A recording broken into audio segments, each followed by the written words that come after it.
Ladies and gentlemen, patience. This is not some virtue you try to stick on yourself like a badge. This is your very breath. When you breathe in, you don't demand that it becomes breath out instantly. You wait, you allow. Life is also like this.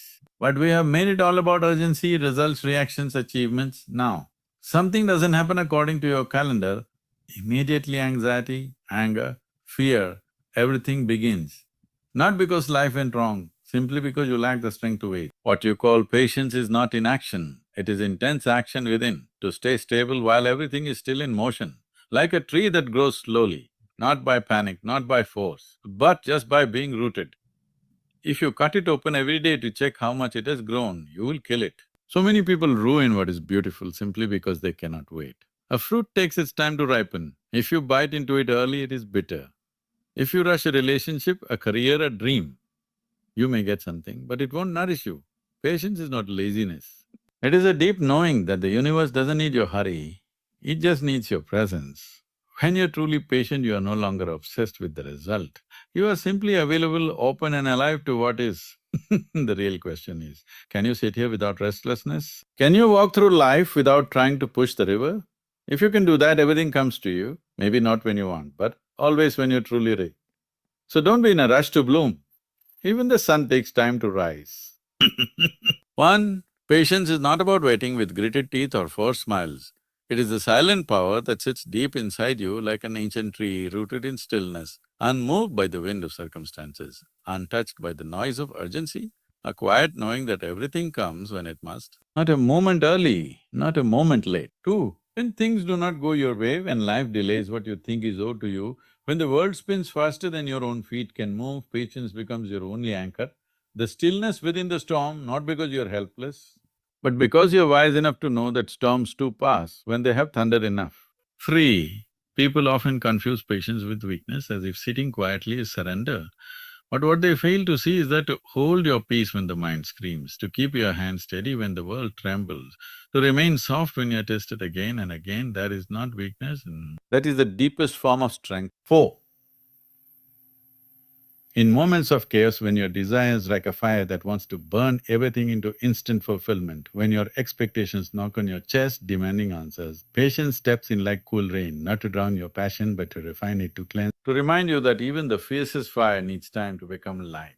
Five, patience is not you waiting for the fruit, it is you becoming worthy of the fruit. It is the transformation of the seed underground where no one sees, where no applause comes, where the only witness to your growth is silence itself. And still you grow, still you rise. Not because of reward, but because life moves that way. Six, every blade of grass, every sunrise, every ocean wave knows the rhythm of patience.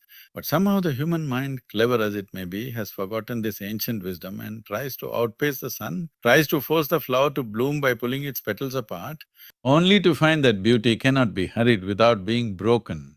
Seven, the more patient you become, the more powerful you are, not because you control more, but because you need to control less, because your inner space becomes vast enough to hold uncertainty without breaking, to stand in the unknown without panic, to trust that what is yours cannot miss you, and what misses you was never yours to begin with.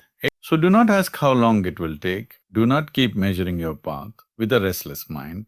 Instead, grow roots, grow depth, become so grounded that even if nothing moves outside, everything begins to move within you. And in that still movement, in that waiting without craving, in that calm without calculation, you will discover that patience was never about time. It was about timelessness.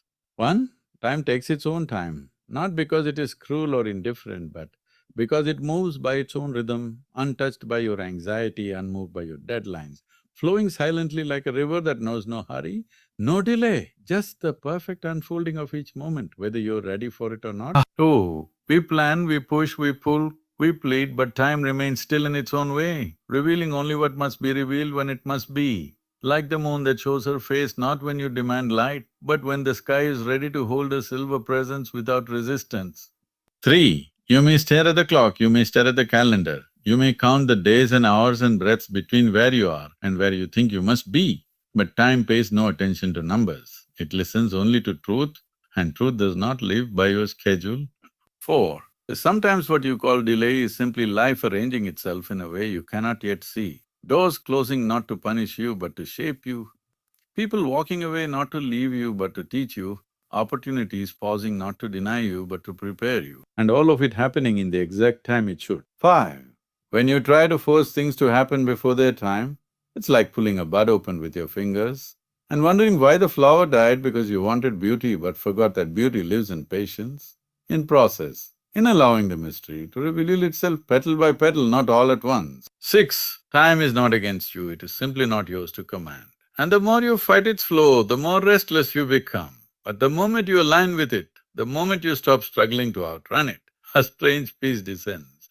Not because life has become faster, but because you have become deeper. 7. There are moments when nothing seems to move, when the silence grows loud and the waiting feels endless. But if you pay attention, really pay attention, you will see that something is always shifting beneath the surface. Your roots are growing, your understanding is expanding. Your soul is ripening in ways you could not plan. 8. So let time take its own time, not with resignation but with reverence. Because this very breath, this very pause, this very moment that you think is wasted is actually sacred, and the more you surrender to the now without rushing toward, the more you realize that time is not a ticking clock, it is a living teacher. 1. Emotional balance is not about suppressing what you feel. It is not about pretending to be calm while you are burning inside. It is about standing in the center of your storm with open eyes, feeling every rise and fall without drowning in it, allowing joy without clinging, facing pain without collapsing, simply being a space where emotions come and go like clouds in a vast sky. 2. Most people are not living, they are constantly reacting, pulled this way and that by every word, every gesture, every failure or praise. Or in praise or insult, like leaves blown by the wind. But emotional balance is when you no longer move because someone pushed you. You move because something real within you chooses to. 3. To be emotionally balanced is not to become numb or detached, it is to feel more, not less. But to feel with clarity instead of confusion, to respond instead of react, to watch your anger rise like fire and still not throw it at anyone, to let your sadness be there without turning it into a wound you carry forever. 4. Emotions are energy, raw and powerful, but without balance they become poison. And if you let your anger spill every time something doesn't go your way, or let your sorrow become your identity every time something is lost, you are not feeling your emotions, you are becoming enslaved by them. 5. Balance is not something you achieve once and keep forever, it's something you cultivate moment to moment. Like walking on a rope with awareness in every step, knowing that you can't control the wind, but you can control how you place your feet, how you breathe, how you choose to be with what arises. 6. There will always be triggers, people who test you, situations that shake you, memories that sting. But if you can meet those moments not with resistance but with presence, not by collapsing or exploding, but by simply staying with yourself, not abandoning your own clarity, you begin to see that peace is not found after the storm, it is found in how you stand through it. 7. You cannot always be happy, but you can always be balanced. And in that balance, there is a deeper joy, a quiet strength, a wisdom that knows emotions are visitors, not owners. And if you learn to greet them with respect but not submission, they pass through you without damage, without noise, without noise. 8. So emotional balance is not a performance or a personality trait. It is a kind of inner maturity where your heart remains open but not bleeding, where your mind remains aware but not overthinking, where your life becomes less about controlling how you feel and more about understanding why you feel. And in that understanding, everything begins to settle. On emotional balance is not the denial of emotion, it is not the hardening of the heart or the silencing of tears. It is the ability to feel the full range of human experience, the joy, the grief, the anger, the tenderness, without becoming captive to any one of them. To let them pass through you like wind through an open doorway, felt completely but never allowed to take over the house. 2. There is a stillness that must exist within you, a place untouched by praise or blame, where your sense of being is not shaken by what others do or say or don't say, because the more your peace depends on the outside world, the more your emotions will ride like waves in a stormy sea. And emotional balance is learning to float without flailing, to trust that the wave is not stronger than the ocean that holds it. The 3, you do not become balanced by suppressing your anger or ignoring your sadness, or pretending to be happy when you are not, because balance is not about being always cheerful, it is about being always aware, watching what rises in you without judgment, without clinging, without the need to fix or justify or run. Just watching, just breathing, just being. Oh, most people are thrown by their emotions, not because the emotions are too strong, but because their presence is too weak, too distracted, too identified with the story, too eager to label everything as good or bad, success or failure, love or rejection. But emotional balance is the art of holding space for the whole thing without collapsing under it, knowing that every feeling is a wave and no wave lasts forever. Five, emotions are not problems to solve, they are energies to understand. And when you stop fighting your own inner weather, when you stop blaming yourself for feeling deeply, and instead sit with the feeling like you would sit with an old friend, patient, open, listening, then the feeling begins to settle, not because it is defeated, but because it has finally been heard. Six, emotional balance doesn't come from control, it comes from connection. Not tightening the grip on your mind, but loosening the grip of your mind on everything, so that even when you feel pain, you do not become the pain. Even when you feel fear, you do not collapse into it. Even when you feel joy, you do not become drunk on it, because you are always resting in something deeper than all of it. Seven, to be emotionally balanced is to know that emotions are not mistakes, they are messengers, and even the ones you don't like, the ones that make you uncomfortable, the ones that stir you up, even those are trying to show you something, not about the world outside, but about your own patterns, your own wounds, your own truths. And if you stay present long enough, they will not destroy you, they will guide you. Eight, so emotional balance is not perfection, it is presence, not control, but conscious allowing. Not the absence of storms, but the presence of a center that knows how to breathe through them, how to listen without reacting, how to feel without falling apart, how to live fully without being held hostage by whatever the heart tends to be carrying today. One, growth is a slow fire, not a sudden blaze that lights up the sky and disappears, but a deep, steady flame that takes time to catch, time to warm, time to transform what is raw into something refined, something strong, something unshakable. And if you keep reaching for quick sparks, you may light up briefly, but you will not last, because true growth never rushes, it burns quietly and patiently from within. Two, you do not wake up one day completely changed, enlightened, healed or wise, because growth does not come like lightning from above. It comes like roots in the dark, invisible, quiet, pressing gently into deeper ground, learning to hold steady when life pushes, learning to stretch only when the soil allows, and all of this happening before even a single leaf breaks the surface.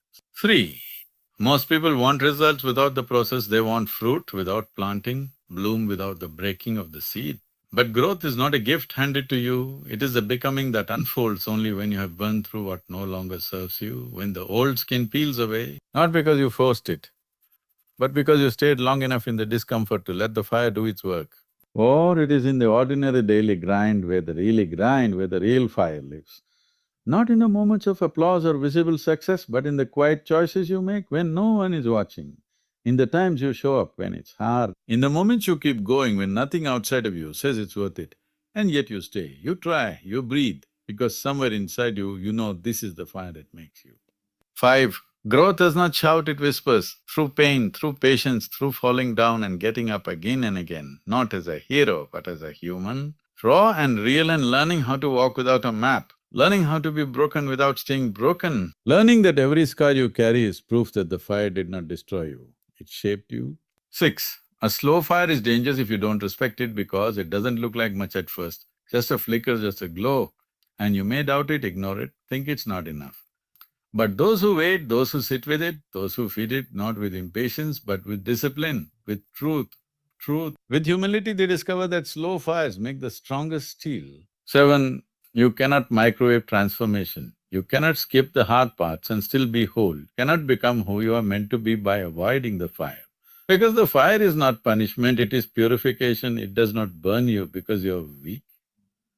It burns what is weak so that what is real in you can rise. Wait. So let it be slow, let it take the time it needs. Let the fire shape you not into someone impressive, but into someone real, someone rooted, someone who has walked through doubt and fear and still choose to stand. And when you finally emerge from that long burning, you may not be flashy, but you will be true, and that is the kind of light that never goes out. On presence over urgency is not a philosophy to adopt, but a shift in the very way you exist. Returning from the noise of the world to the silence of this moment. Fair life is not a race to win or a ladder to climb, but a living experience unfolding breath by breath. And the more you chase the next thing, the more you miss the only thing that ever truly exists. Two, we live in a world that glorifies speed, that rewards urgency, that tells you if you're not busy, you're falling behind, that makes rest feel like guilt and slowness feel like failure. But presence asks nothing of you except that you show up fully, that you bring your awareness into whatever is before you, that you stop trying to get somewhere and realize you're already somewhere. And it is sacred. Three, urgency is often just fear in disguise. The fear of missing out, the fear of not being enough, the fear that if you slow down, you will be forgotten. But presence knows that nothing real can be rushed, that what is meant for you will not pass you by. That peace is not found in what you accomplish, but in how you experience what's here while it lasts. Four, to choose presence over urgency is not to become lazy or indifferent. It is to act from clarity instead of compulsion, to speak from depth instead of reaction, to move with intention instead of panic, and in that space between impulse and response, in that stillness where nothing is forced, you begin to discover that the most powerful actions often come from the quietest place within. 5. You can live your whole life running, chasing deadlines, chasing approval, chasing security, chasing dreams you don't even believe in anymore. Or you can stop just for a moment and feel the weight of your own feet on the ground, the sound of your breath, the miracle of being alive, and realize that this very moment, unadorned and unplanned, is more complete than anything you've been rushing toward. 6. Presence doesn't mean you do nothing. It means you do one thing at a time with your whole being. You listen when someone speaks without rehearsing your reply. You eat without checking your phone, you walk without needing to arrive. And in that simple, unhurried attention, the ordinary becomes beautiful, the small becomes enough, and life begins to feel like life again. 7. Urgency keeps you in the mind, always strategizing, always fixing, always fearing what happens if you stop. But presence brings you into the body, into the breath, into the space behind the thought, and it is there. Not in the rush, not in the rush, not in the noise. That your real will is. Your real power breathes, your real peace begins to settle. 8. So the next time you feel that tightening in your chest, that itch to hurry, that restless craving for something more or something next, pause. Pause not to delay life, but to return to it, to remember that presence is not the opposite of progress, it is the foundation of it. And the more fully you arrive here, the less you will need to escape, because there is nothing more urgent than living this one breath well.